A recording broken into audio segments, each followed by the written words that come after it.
এ দেখুন আবার ডিম বৃষ্টি, প্রচুর ডিম ছোড়া হচ্ছে। কাকে উদ্দেশ্য করে জানেন? মহুয়া মৈত্রকে উদ্দেশ্য করে। মহুয়া মৈত্র পলাশীতে একটি মিটিং করতে গিয়েছিলেন। সেখানে এই যে হোটেলটা, এই রেস্তোরাঁর বাইরে ডিম নিয়ে বিক্ষোভ, আর সাংসদ নিজেই ভিডিও করলেন। রেস্তোরাঁর জানলা লক্ষ্য করে ডিম বিক্ষোভের ভিডিও করলেন কৃষ্ণনগরের তৃণমূল সাংসদ। দেখুন বাইরে কালো পতাকা নিয়ে বিক্ষোভকারীরা। ডিম বৃষ্টি হচ্ছেই, দেখুন একেবারে টিপ করে করে ডিম ছোড়া হচ্ছে।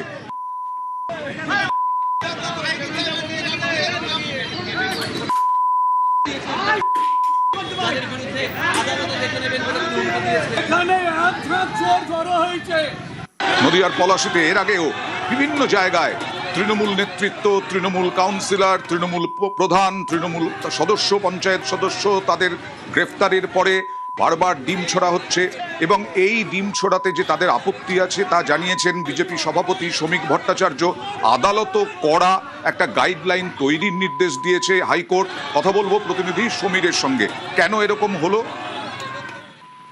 দেখো অয়নদা, বেশ কিছুদিন ধরেই কিন্তু এই ডিম ছোড়াতে চলছে নদীয়া জেলাতেও। এর আগেও বেশ কয়েকজন নেতাকে ছোড়া হয়েছিল এবং কয়েকদিন আগে মহুয়া মৈত্র কৃষ্ণনগর জেলা আদালতে একটি বিষয়ে হাজিরা দেওয়ার কথা ছিল। সেখানেও কিন্তু বেশ কিছু মহিলা সেখানে উপস্থিত হয়েছিলেন যে মহুয়া মৈত্র আসবে, তাকে দিলেও তারা ডিম ছুড়বেন বা বিক্ষোভ দেখাবে।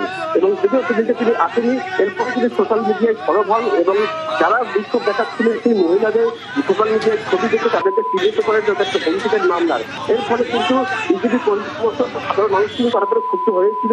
ফলে একটা ধারণা করাই হচ্ছিল যে তিনি কৃষ্ণনগরে এলে তাকে উদ্দেশ্য করে ডিম ছোড়া হতে পারে। এবং এখানে কিন্তু সেই ধরনের প্রতিফলন হলো। আজকে টালিগঞ্জ পলাশী এলাকায় একটি রেস্তোরাঁ কিন্তু জুলাই উপলক্ষে একটি কর্মী সভার আয়োজন করেছিলেন এবং সেখানে মহুয়া মৈত্র গিয়েছিলেন এবং স্থানীয় লোকজন বা বিজেপি কর্মীরা সেটা জানতে পারেন। এরপর একটি রেস্তোরাঁর সামনে স্থানীয় মহিলা এবং স্থানীয় লোকজন কিন্তু সমীর, বারবার বিজেপি সভাপতি, রাজ্য সভাপতি শ্রমিক ভট্টাচার্য এই ডিম ছোড়ার যে তাদের কোনো সমর্থন নেই তা বারবার জানিয়েছেন। পশ্চিমবঙ্গের সংস্কৃতি এটা নয়। যারা ডিম ছুটছেন তারা কি কোনোভাবে বিজেপি কর্মী? দেখো, এখানে যারা উপস্থিত ছিলেন তারা কালো পতাকা নিয়ে উপস্থিত ছিলেন এবং মহুয়া মৈত্র দেওয়ার পাশাপাশি ডিম ছেড়ে বিক্ষোভ দেখার। তবে স্থানীয় যারা উপস্থিত ছিলেন নেতা কর্মী তারা কিন্তু তারা দাবি জানিয়েছেন যে তারা বিজেপি কর্মী এবং তারা পদাধিকারী। যদিও তারা ডিম ছোড়ার সঙ্গে সংযুক্ত আছে এমনটা বলেনি, বলেছেন স্থানীয় মানুষ কিন্তু ডিম ছুটছে বা বিক্ষোভ দেখাচ্ছে। স্থানীয় মানুষ ডিম ছুটছেন এরকমটাই বলা হচ্ছে। সেখানে পুলিশ ছিল না, পুলিশ সামলাচ্ছিল না পরিস্থিতি। সমীর, দেখো, এই ঘটনা যখন ঘটে তখন সেখানে পুলিশ উপস্থিত ছিল না। পরবর্তীকালে মহুয়া মৈত্র সোশ্যাল মিডিয়ায় ফেসবুক থেকে লাইভ করেন এবং তার পাশাপাশি পুলিশকে ফোন করেন। পরে টালিগঞ্জের মীরাবাজার পুলিশ ফাঁড়ির বিশাল পুলিশ বাহিনী সেখানে ঘটনাস্থলে যায় এবং বিক্ষোভকারীদের সঙ্গে বুঝিয়ে এখন কিন্তু বিক্ষোভ প্রশমিত করার চেষ্টা চলছে। তবে এখনো কিন্তু বিক্ষোভকারীরা সেখানে রয়েছেন এবং মহুয়া মৈত্র ওই রেস্তোরাঁয় কিন্তু এখনো আটকে রয়েছেন। বেশ।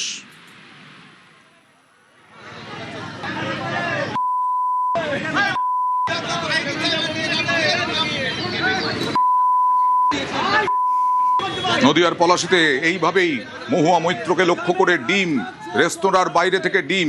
আর এই অভিযুক্তদের মানে যারা ছুটছেন তাদেরকে তাদের ছবি তুলে রাখছেন, তিনি ভিডিও করছেন। মহুয়া মৈত্র মহুয়ার দিকে উড়ে আসছে একের পর এক ডিম। আর এই ডিম ছোড়া পালাবদলের পর শুরু হয়েছে, কারণ দুর্নীতিতে অভিযুক্ত, বিভিন্ন দুর্নীতি, তোলাবাজি, কাটমানি, বিভিন্নভাবে হুমকি হুঁশিয়ারিতে অভিযুক্ত তৃণমূল নেতারা, বিভিন্ন চুনোপুটি থেকে রাঘব বোয়াল, সবার দিকে ডিম। অভিষেক বন্দ্যোপাধ্যায়কেও ব্যাপক আক্রমণ করা হয়েছিল ডিম ছুঁড়ে। এবং তার কিন্তু প্রতি পদে পদে বিজেপি বুঝিয়ে দিচ্ছিল যে এই ডিম ছোড়া পশ্চিমবঙ্গের সংস্কৃতি নয়। কিন্তু তবুও থামানো যাচ্ছে না এই ডিম বৃষ্টি। আজকে পলাশীতে হলো এই রকম ডিম বৃষ্টি। এই পলাশীতে সাংসদ কৃষ্ণনগরের সাংসদ তিনি, তার দিকেও ধেয়ে এলো ডিম এবং তিনি যথেষ্ট মেজাজ হারালেন এবং মেজাজ হারিয়ে তিনি নিজেই যারা ডিম ছুটছেন তাদের ছবি তুলে রাখার চেষ্টা করলেন।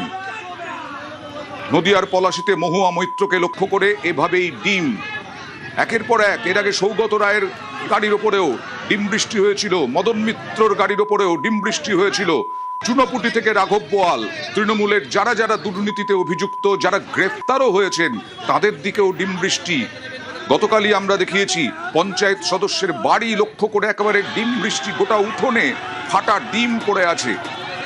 আর আজকে এই রকম উত্তেজনা তৈরি হলো কালো পতাকা নিয়ে। কিন্তু বিজেপির কর্মীরা বলছেন এরা সাধারণ মানুষ, তারা ক্ষুব্ধ তৃণমূলের দিক প্রতি, আর তাই এই রকমভাবে ডিম বৃষ্টি নদিয়ার পলাশীতে। কোর্টও গতকাল কড়া ভূমিকা নিয়েছিল হাইকোর্ট নির্দেশ দিয়েছে রাজ্যের ডিজিকে গাইডলাইন তৈরির, কিভাবে এই ডিম বৃষ্টি আটকানো যায়, হামলা বন্ধ করা যায়, কিভাবে পুলিশ প্রোটেক্ট করতে পারে ধৃতদের, কিভাবে আইনের পথে চলতে পারে রাজ্য, সেই গাইডলাইন তৈরির নির্দেশ দিয়েছিল হাইকোর্ট। কিন্তু তারপরেও যে ডিম বৃষ্টি চলছে সেটা আমরা দেখিয়েছিলাম, এবং ডিম বৃষ্টি বলা হচ্ছে মানুষের জনরোষের ক্ষোভ থেকে বেরিয়ে আসছে, ক্ষোভের বিস্ফোরণ, ক্ষোভের ঢেউ, আর তার থেকে এই ডিম বৃষ্টি বারবার করে তৃণমূলের বিভিন্ন নেতার দিকে। আজকে মহুয়া মৈত্রকে ডিম ছোড়ার মুখে পড়তে হলো।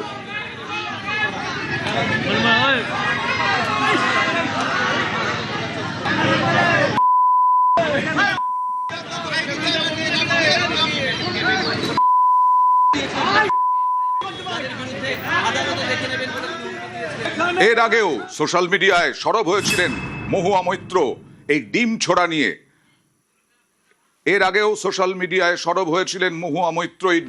নিয়ে। কারণ আগেও মহুয়াকে ঘিরে ডিম বিক্ষোভ হয়েছিল। সোশ্যাল মিডিয়ায় সরব হন তৃণমূল সাংসদ, আর আজকে আবার ডিমের মুখোমুখি। মহুয়া মৈত্র মামলারও হুঁশিয়ারি দিয়েছিলেন। কি বলেছিলেন সোশ্যাল মিডিয়ায় দেখুন। এই মেসেজটা, এই ভিডিওটা আমাদের বিজেপির ছোট্ট মহিলা কর্মীদের জন্য। আপনাদের একটা ভিডিও দেখলাম, কালকে আমায় কেউ পাঠালো যে কালকে কৃষ্ণনগর কোর্টে কোনো একটা কেসে সামান্স হয়নি, কিন্তু কোনো হিয়ারিং ছিল। যাই হোক, আপনারা আমার অধীর অপেক্ষায় ছিলেন। আপনাদের প্রত্যেকটার মুখ দেখা যাচ্ছে। আচ্ছা, এই বিজেপির মহিলা কর্মীদের আমি বলতে চাই যে আপনাদের তো বিজেপির দাদারা তাতিয়েছে, বলেছে যান হিরোইন হবেন, হাতে ডিম টিম নিয়ে অপেক্ষা করুন, মহুয়া মৈত্র আসবেন। আচ্ছা, মহুয়া মৈত্র উজ্জ্বল বিশ্বাস নয়। প্রত্যেকটা দিদিমণিকে বলি, রাজনীতি আমিও করেছি, আপনারা অন্য পার্টি করেন, কিন্তু একটা সিস্টেমের মধ্যে রাজনীতি করতে হয়। আমি এমএলএ হয়েছি, এমপি হয়েছি, কোনোদিন কোনো বিজেপি কর্মী পর্যন্ত, কোনো নেতা পর্যন্ত, শুভেন্দু অধিকারী এসে মিটিং করেছেন কৃষ্ণগড়ে, আমাকে অনেক বলেছে পাল্টা মিটিং করো।